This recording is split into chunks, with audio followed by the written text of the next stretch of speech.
할렐루야. 우리 가운데 함께 하신 하나님을 찬양합니다. 옆에 계신 분들에게 인사하겠습니다. 하나님께서 당신과 함께 하십니다. 고백하겠습니다. 하나님께서 당신과 함께 하십니다. 한 번 더 인사하시는데 이렇게 믿음으로 고백하겠습니다.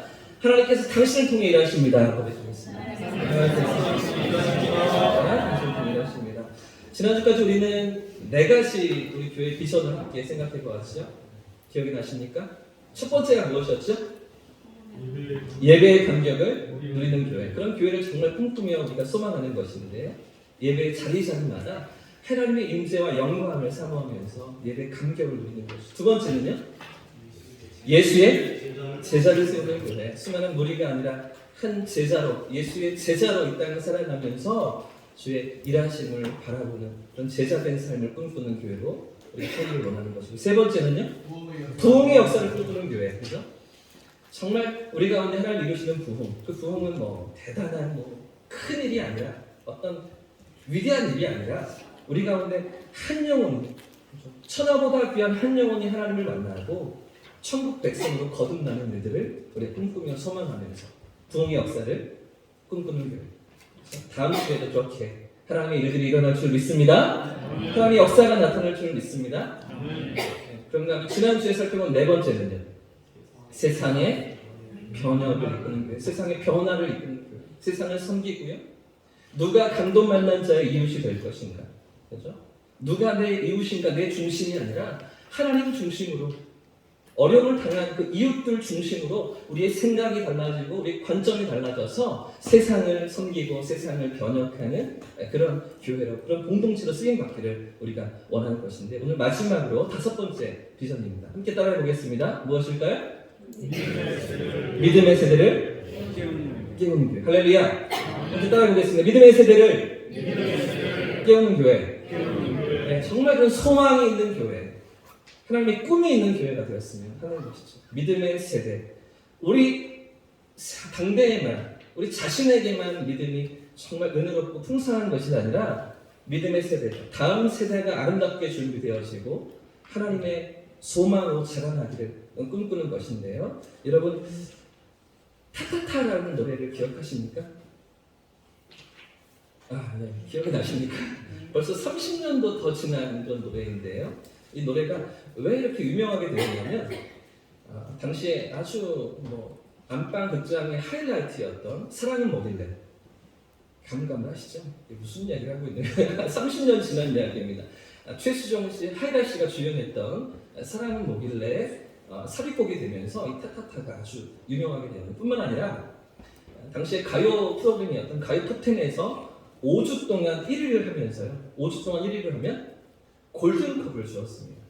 그런 정도로 아주 이슈가 되고 많은 사람들에게 회자가 되었던 그런 노래가 바로 타타타였는데요. 제가 기억을 더듬어 보니까 초등학생 때였더라고요. 그런데도 제가 이 노래를 가사를 다 기억합니다. 그 이름, 가수의 이름이 무엇인지도 제가 기억하는 걸 보면 정말 주변에서 많이 들려왔던 것 같아요. 많이 들려왔던 것 같아요. 가사가 이렇게 시작하는데요. 네가 나를 모르는데 난들은 다 기억하시네요. 난들 너를 알겠느냐. 그 다음은요, 한 치 앞도 뭐든 몰라 다 안다면 재미없지.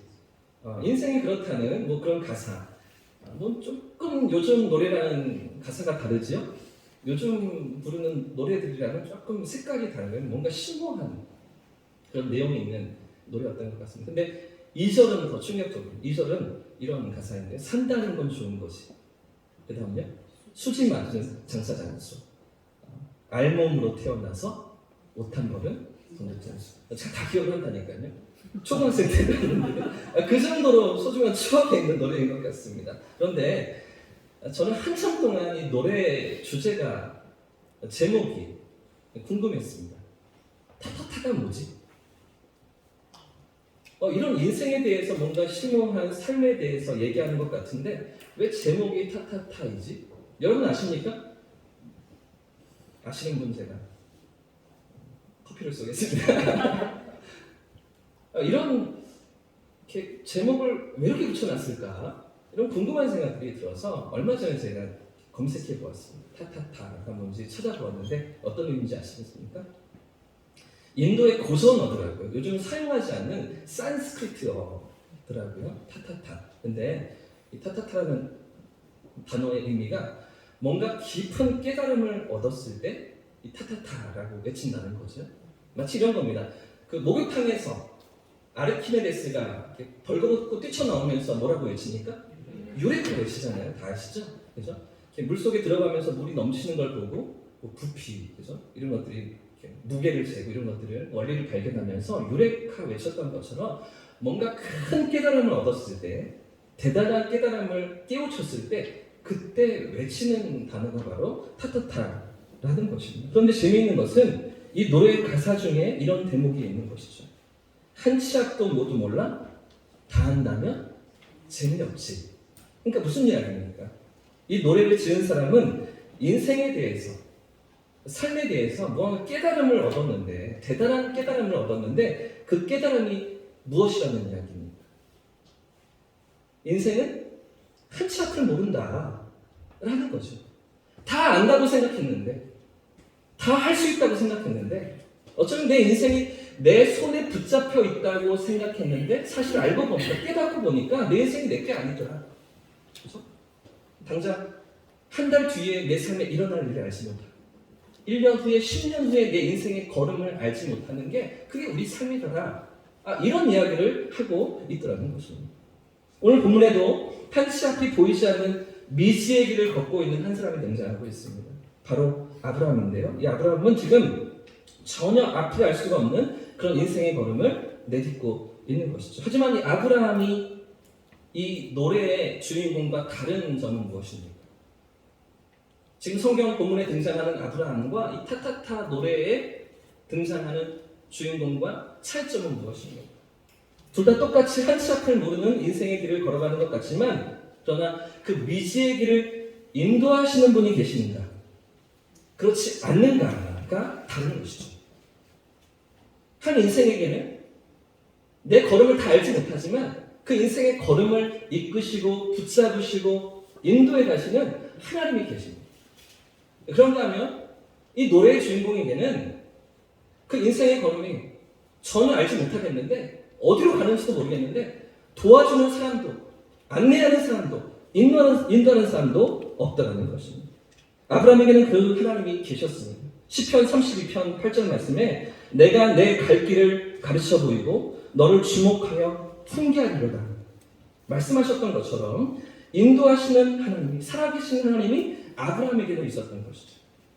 그 걸음을 붙드시고 이끄시는 하나님의 도우심을 아브라함은 경험하고 있었던 것입니다. 이제 코로나 종식을 6월달에 선언한다고 하지요. 6월달부터는 코로나에 걸려도 격리가 의무가 아니라고 합니다. 5일 권면을 하지 의무적으로 이렇게 출근 못하고 등교도 못하고 이런 일이 없다는 거죠. 3년 4개월 동안에 코로나가 드디어 이제 끝나는 것 같습니다. 근데 사랑하는 여러분, 그런 두려움 생기지 않으십니까? 저도 모르게 그런 마음들이 일어나더라고요. 이 뒤에 뭐가 또 찾아올까? 코로나 뒤에 또 어떤 시련이 우리 삶에 있을까? 예기치 못한, 전혀 생각도 못한 그런 삶의 위기들이 우리의 삶에 또 일어나지 않겠습니까? 여러분 어떠십니까? 우리의 삶이 우리의 계획대로 되어집니까? 우리가 마음먹은 대로 다 되어지셨습니까? 그런 인생의 걸음을 나아가면서 오늘 우리의 삶에 우리의 걸음을 붙드시는 하나님, 내 삶 가운데 안내자가 되어주시는 하나님, 한치 앞을 알지 못하지만 모두 몰라 재미없지, 그게 아니고요. 그런 인생의 걸음을 붙잡으시고 도우시고 지키시며 우리 가운데 함께 하시는 그 하나님을 경험하는 오늘 예배 되시기를 주님의 이름으로 축복합니다. 그 하나님과 함께 미지의 길을 걸어 나아가는 저와 우리 모두의 삶이기를 축복합니다. 그럼 그 4,000년 전, 지금부터 2,000년 전에 예수님이 오셨고요. 그보다 2,000년 전, 4,000년 전 이 땅을 살았던 아브라함이 보이지 않는 길을 걸어가면서, 미지의 길을 걸어가면서 가졌던 믿음이 무엇일까요? 어떻게 하나님과 함께 걷고 하나님의 인도하심을 따라갔던 것입니까? 먼저 8절 말씀을 같이 보겠습니다. 8절 말씀 같이 읽습니다. 시작! 믿음으로 아브라함은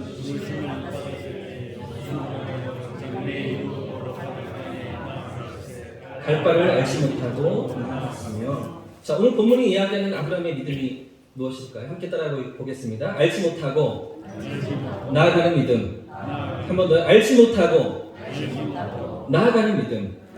네, 이게 바로 아브라함의 믿음이었던 것이죠. 알지 못하고 나아가는 믿음입니다. 지금 아브라함은 한평생 살던 고향을 떠나고 있습니다. 나이가 몇 세? 75세. 어쩌면 우리 대부분보다 나이가 많은 그런 상황 가운데 고향을 떠나고 살던 집을 떠나서 어딘가를 향하고 있는데요. 가족들을 이끌고서 온 식구들을 이끌고서 어딘가를 향하고 있습니다. 그런데 지금 아브라함이 향하고 있는 그 목적지가 어디입니까? 어디를 향하고 있습니까?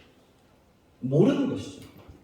결국은 가나안 땅에 약속의 땅에 들어가긴 하지만 갈대아 우르를 떠날 때는요. 그 고향을 떠날 때는요. 거기가 어딘지 모른 채 떠나고 있는 거죠.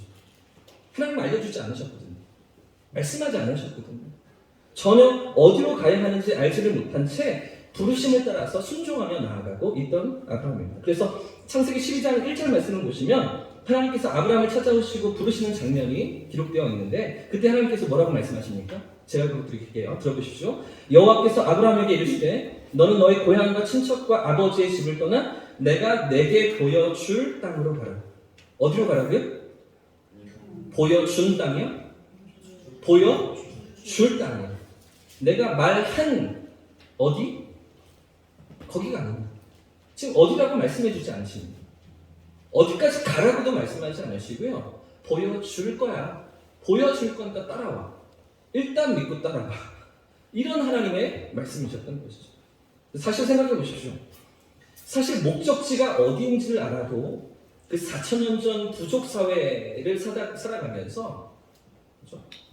아직 왕정 국가가 다 세워지기 국가의 개념이 국토가 다 영역이 확정되기 이전에 그런 시대 가운데서 살아갈 때 고향과 친척을 떠난다. 내가 살던 그 터전을 떠난다. 75세까지 살았던 그 인생의 자리를 떠난다 하는 게 쉬운 일이었을까요? 아브라함에게 있어서 이건 아주 큰 도전이었을 겁니다.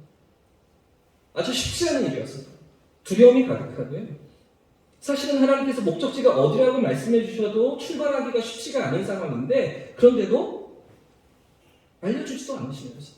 어디라고 말씀하지도 않으시는 일단 따라와 부르시는 것이죠. 그래서 오늘 히브리서 기자는 11장 말씀에 아브라함이 나아갈 바를 알지 못하였지만 그런 상황 가운데 나아갔다. 그런 가운데 순종했다라고 기록하고 있는 것입니다. 무슨 말입니까? 길이 보이지 않는데도 그렇죠? 다 이해되지 않는데도 그런데 어떻게 걸어가는 것입니까? 마치 길이 보이는 것처럼 다 알고 있는 것처럼 다 이해하고 있는 것처럼 한 번도 가보지 않은 길인데도 그런데 어떻게 해요?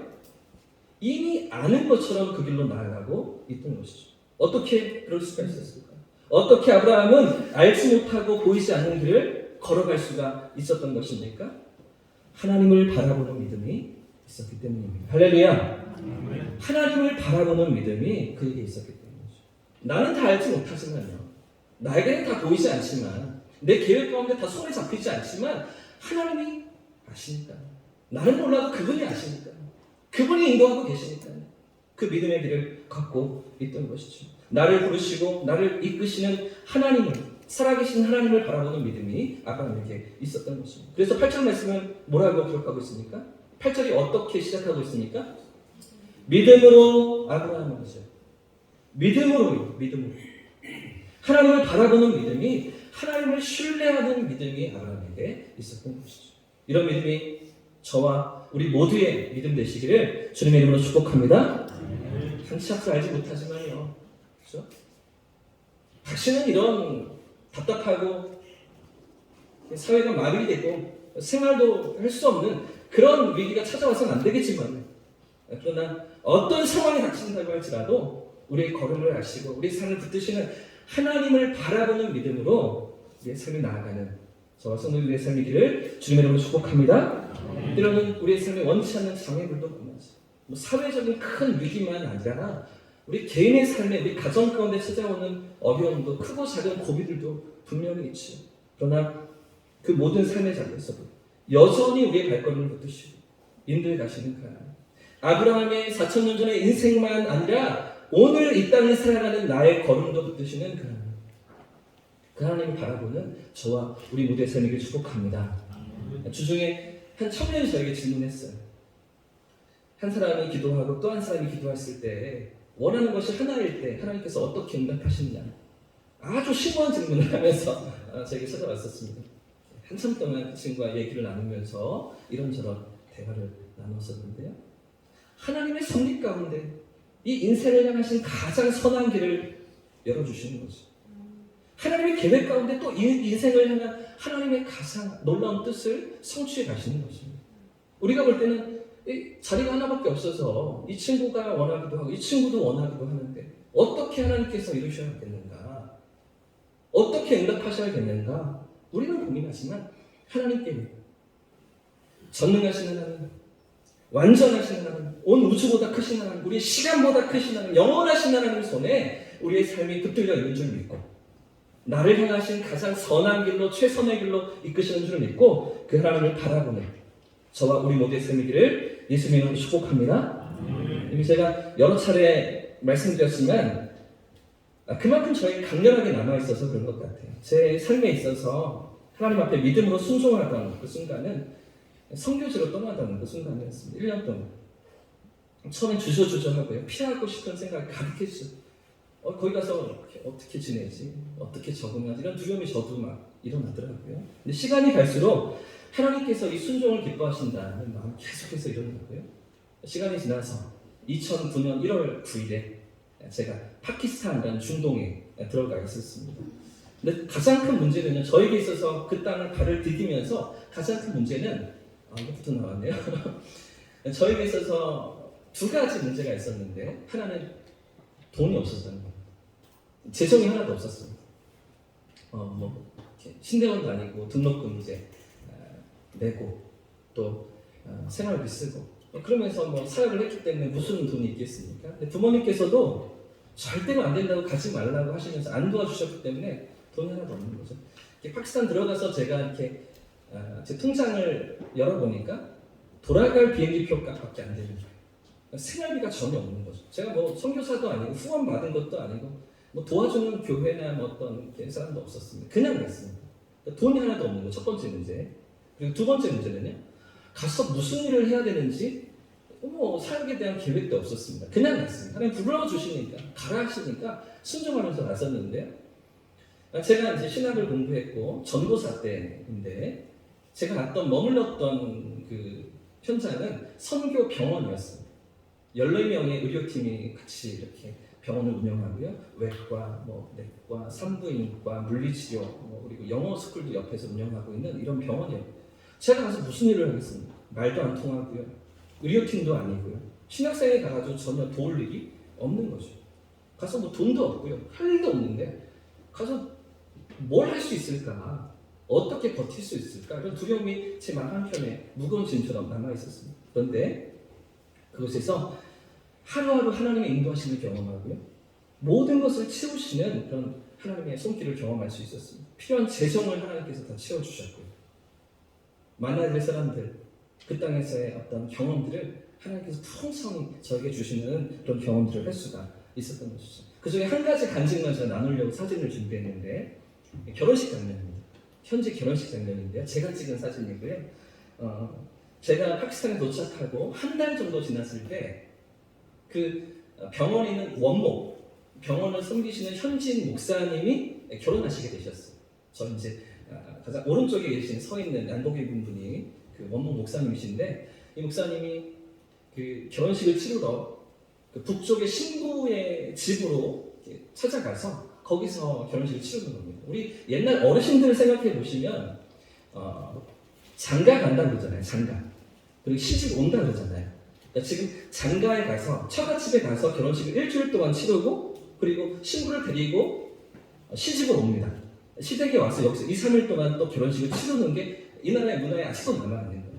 그래서 신랑 목사님이 신랑 가족들과 다 함께 1000km가 떨어져 있는 북쪽으로 올라갑니다. 거기에서 결혼식을 치르고 그리고 또 이제 내려와야 되는데 선교사님들 다 바쁘잖아요. 병원이 여유가 있습니까?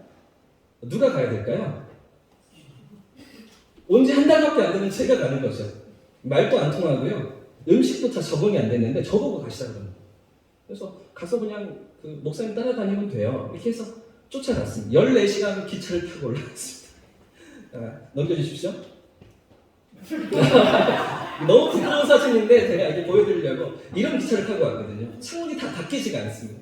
그 중동의 모래 바람이 다 들이닥치고요. 먼지가 다 들어오면서 막 이걸 들이키면 내가 수명이 한 10년은 줄어들겠다 이런 마음이 불평이 막 일어나는데 나중에 든 생각이 뭐냐면 예수님께서 이런 마음을 주시더라고요. 너는 이 먼지 때문에 그렇게 불평하니? 이 환경이 이렇게 불편하다 이렇게 너는 속으로 원망하고 있니? 나는 그 죄 많은 세상 속으로 들어왔는데 예수님께서는 이 죄인들 틈으로 그 하늘 보좌를 버리시고 들어왔는데 넌 이거 감당 못하겠어. 이런 마음이 일어나더라고요. 난 기꺼이 제가 마시겠습니다. 기꺼이 견디겠습니다. 그러면서 기차를 탔던 기억 넘겨주세요. 기차 안이 이렇게 생겼습니다. 이 옆에 이제 그 서 있는 거 탑판을 내리면 3칸짜리 그 침대 칸이 되는 거거든요. 그걸 접어놓고 낮에는 이렇게 밥도 안에서 이제 싸운 것들을 먹고요. 카레랑 이렇게 알람이라고 하나요? 그런 밥이랑 해가지고 싸운 밥을 14시간 동안 가면서 자다가 먹다가 하는 기차에 그 신랑 가족들이십니다. 하나 더 넘겨주세요. 네, 그런 모습을 현장에 있었다고 보여드리는데 그때 이렇게 쇼츠가 빨리 끝났으면 빨리 기차가 도착했으면 이런 마음으로 있었던 것 같아요. 넘겨주세요. 근데 이 도착했더니 이런 잔치를 벌이시는 거예요. 완전히 제가 VIP예요. 저기 지금 전통 의상을 입고 있는데 이 옷이 그냥 시장에서 산 게 아니고요. 맞춤 옷입니다. 아주 비싼 옷이고요. 자수가 다 들어가 있고요. 여기도 들어가 있는 비싼 옷을 다 맞춰주셨어요. 신랑의 게스트라고, 들러리라고, 베스트맨이라고. 그러니까 이 인도와 파키스탄이 영국의 식민 지배를 받았기 때문에 영국 문화가 남아있거든요. 베스트맨, 옆에 들러리, 신랑 들러리, 뭐 신부 들러리들 있잖아요. 그런 것처럼 저를 데려가시는 거예요. 그러니까 목사님이 이제 외국 사람들과 한국 사람들과 거기서는 이렇게 사역을 하고 있기 때문에 이렇게 외국 사람이 제가 이제 신기한 거죠. 조금 얼굴이 하얀 거예요, 제가. 그러니까 저는 아무것도 아닌데 말도 못하는데 거기 뭐 뭘 하고 있는지 의미도 잘 모르겠는데 그런데 옆에 서 있기만 하래. 그래서 옷을 좀 맞춰주시고 또 하나 넘겨주세요. 이런 양복도 이런 지금 신랑 가수들 가장 중요한 자리에서 옆에 앉아가지고 지금 어떤 순서지 뭐 이렇게 아무튼 뭐 감 던지고 배추 던지고 이런 거겠죠? 그런 자리에 제가 앉아 있는데 아무튼 그냥 앉아 있었던 꺼다란 머리채처럼 있었던 그런 상황이죠. 하나 더 넘겨주세요. 이 양복도 맞춰주셨습니다. 양복도 맞춤 양복입니다. 와이셔츠도 맞춤이에요. 넥타이까지 다 맞춰주셔서 옆에 서 있는데 보십시오. 뒤에 백파이프가 있죠. 영국 백파이프가 스트레이트 백파이프 배경이 다 있어서 노래를 부르면서 막 잔치를 하던데 노래 말이 뭔지도 모르고 뭐 하는 건지도 모르고 앉아있는 그런 상황 가운데 신랑 옆에서 계속 제가 일주일 동안 따라다녔던 그런 시간이. 그래서 또 넘겨주십시오. 끝이 없어요. 아까 첫 설명부터 계속 이렇게 끌려다니는 거예요. 여기도 갔다가 저기도 갔다가. 그러니까 친척들이 많으니까 다 인사를 해야 되고요. 계속해서 손님들이 찾아오고요. 세끼를 다 잔치를 하면서 다 준비해놓고 대접을 하고 또 이렇게 또 손님이 바뀌고 이런 자리 저는 계속 앉아 이렇게 주문 먹고 또 이렇게 따라다니고 오라 그러면 따라가고 이랬던 그런 시간. 또 넘겨주십시오. 신랑 신부 옆에서 계속 앉아있잖아요. 신부가 이렇게 이때만큼 완전 왕비인 거예요. 그러면서 얼굴 하얗게 정말 이렇게 그 사람들의 꿈인 것 같아요. 그래서 조금 피부가 검기 때문에 하얀색 피부를 원하면서 하얗게 음칠하는데 저는 좀 얼굴이 하얗다고 그냥 앉아있기만 해도 그냥 이렇게 계속해서 주목을 받고 사진을 찍는 거죠. 자, 근데 이렇게 황송한 대접을 받으면서 아무것도 아닌데 저는 말도 못하고 지금 애기도 아닌데 뭐 저는 아무런 뭐 의미가 없는데도 그냥 이렇게 환영해 주시고 결혼식을 참석하고 일주일 동안 그래서 또 14시간 기차를 타고 내려왔습니다. 그러면서 다시 성결병원으로 돌아왔는데 전화가 한 통 왔습니다. 주일에 우리 정도 모이는 그런 한인교회였거든요. 카라치 한인교회에 목사님이 전화가 오셨어요. 그 교회 목사님이 안 계셔서 사역하시다 몸이 안 좋으셔서 들어가셨고 2년째 웹 선교단체 선교사님이 거기서 이제 주일마다 말씀을 전하시고 계시고 수요일도 말씀을 전하시고 계신데 본인 사역이 있는 거예요. 근데 주일에 또 교회 사역을 하려다 보니까 힘들다. 내가 다 못하겠다. 너 전도사 아니냐? 너 신학 공부 다 마치고 왔잖아. 그러니까 수요일 예배는 네가 좀 했으면 좋겠어. 이렇게 전화를 주셨습니다. 근데 제가 그 수요일 예배를 섬길 수 없는 것이 수요일 예배는 나오시는 분들이 어떤 분들이시냐면 주일 예배는 뭐 거기 이제 현지 체류하는 기업 다니시는 분들도 계시고 영사관 직원도 있고 한데 수요일 예배는 다 선교사님들 가정에 오시는 거예요. 짧게는 7년 된 가정, 뭐 10년 된, 14년 된 선교사님들이 수요일마다 모여서 수요 예배를 드리시는데 그 8명, 9명 앉아있는 그 자리에서 저보고 설교를 하래요. 그분은 삶으로 하나님 앞에 헌신하고 이미 10여 년째 그 땅을 위해서 수고하고 헌신하는 분들 앞에서 이제 갓 한 달 지난 전도사가 무슨 설교를 하겠습니까? 뭐 결혼도 안 하고 뭐 목사님도 안 받았고 뭐 29살이었거든요. 제가 하지 말아야 될 이유가 너무나 많아요. 핑계거리가 너무 많이 있었습니다. 제가 어떻게 했을까요? 한다고 했습니다. 왜 그랬을까요? 이 양복 때문에. 이 양복 때문에. 저는 그때 가면서 티셔츠, 반바지, 청바지 가지고 갔거든요. 너무나 더운 나라니까요. 샌들 갖고 오라는 겁니다. 선생님. 그렇게 가요. 양복은 전혀 넥타이 생각도 못했습니다. 하나님이 안 입어주셔서. 설교할 때 입을 수 있도록 하나님이 마련해 놓으셨습니다. 더 큰 문제는 설교를 한다고 사례비를 주시는데요. 매주마다 사례비를 주시는데 한 주 한 주 10만 원씩 주시는 거예요. 한 달이면 40만 원을 받는데 사실은 이 10만 원이면 그분들 한 달 생활비예요. 현지인들. 근데 그렇게 큰 돈을 저에게 매주마다 주시는 거예요. 하루는 그 목사님한테 목사님 너무 이게 많아요. 한 달에 한 번만 주셔도 될 것 같아요. 그랬더니 뭐라 그러시냐면 전사님 계속 할 거예요? 여기 계속 있을 거예요? 언젠가 떠날 거잖아요.